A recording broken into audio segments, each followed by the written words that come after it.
All right. Hello, everybody. How are you today? I'm here with Minnie. Time for a story.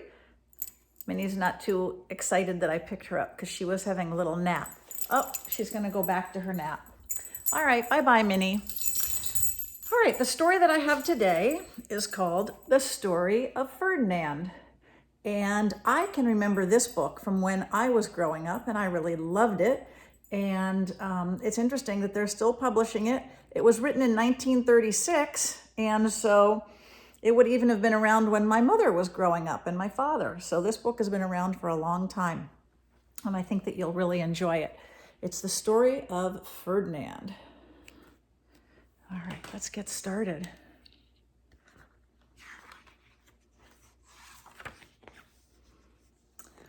Once upon a time in Spain,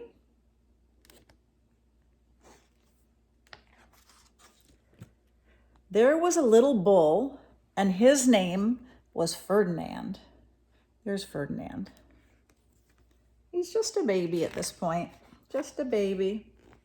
All the other little bulls he lived with would run and jump and butt their heads together. But not Ferdinand. He's just meandering through the pasture. He liked to just sit quietly and smell the flowers.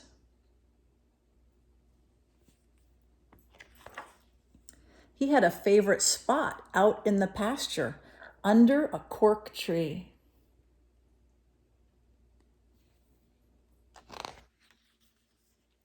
It was his favorite tree, and he would sit in its shade all day and smell the flowers.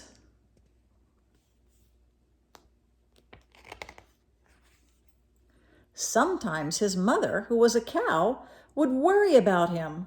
She was afraid he would be lonesome all by himself. "Why don't you run and play with the other little bulls and skip and butt your head?" she would say. But Ferdinand would shake his head. "I like it better here, where I can just sit quietly and smell the flowers." His mother saw that he was not lonesome, and because she was an understanding mother, even though she was a cow, she let him just sit there and be happy. Do you know that in Europe, in the Alps, when they have the cows out to pasture, well, in Spain as well, obviously, they put bells around their necks so that they could find where the cows were when they came out to bring them in. As the years went by, Ferdinand grew and grew until he was very big and strong.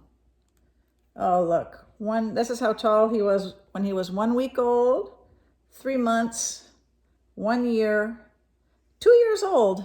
That's how tall he is now.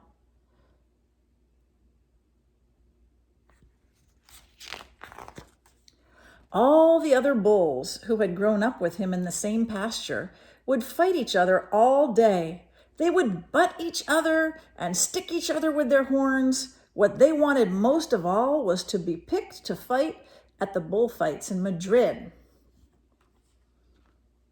They're all looking at the sign for the bullfight. But not Ferdinand. He just liked to sit quietly under the cork tree and smell the flowers.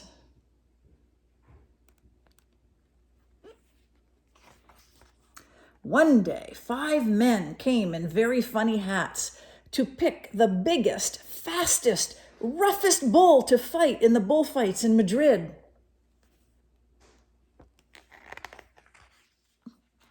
All the other bulls ran around snorting and butting, leaping and jumping so that the men would think they were very, very strong and fierce and pick them.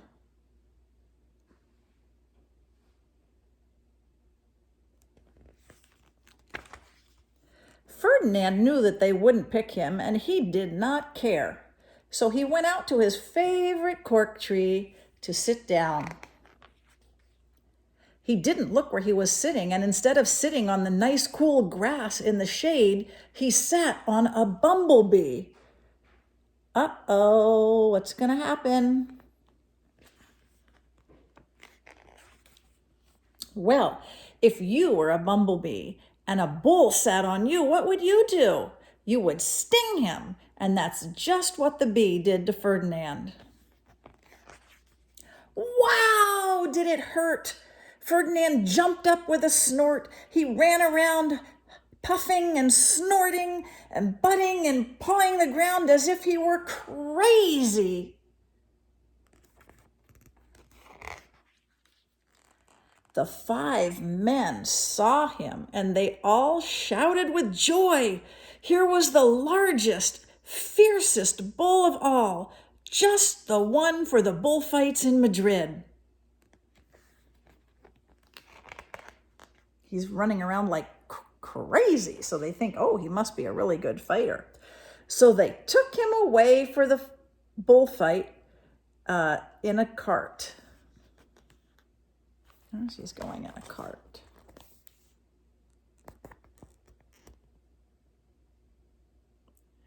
Off to Madrid. What a day it was. Flags were flying, bands were playing, lots of celebration going on.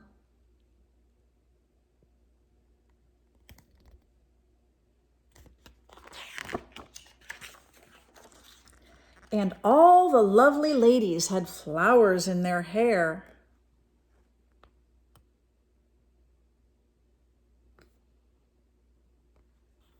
I love that Spanish style. They had a parade into the bull ring. I can hear that trumpeter playing something on the trumpet. First came the bandoleros with their long, sharp pins with ribbons on them to stick in the bull to make him mad. That does not sound very nice at all. Next came the picadors, who rode skinny horses, and they had long spears to stick in the bull and make him madder. That really doesn't sound nice. Then came the matador, the proudest of all. He thought he was very handsome and bowed to the ladies. He had a red cape and a sword and was supposed to stick the bull last of all. Then came the bull, and you know who that was, don't you? It was Ferdinand. There he is. Do you think he's going to come out and be a great fighter? They called him Ferdinand the Fierce, and all the bandoleros were afraid of him, and the picadors were afraid of him, and the matador was scared stiff. Ferdinand ran into the middle of the ring, and everybody shouted and clapped because they thought he was going to fight fiercely and butt and snort and stick his horns around. But not Ferdinand. When he got in the middle of the ring, he saw the flowers in all the lovely ladies' hair, and he just sat down quietly and smelled. He just wants to smell the flowers. He wouldn't fight and be fierce no matter what they did. He just sat there and smelled. And the bandoleros were mad, and the picadors were madder, and the matador was so mad he cried because he couldn't show off with his cape and sword. He's having a little fit. So they had to take Ferdinand home.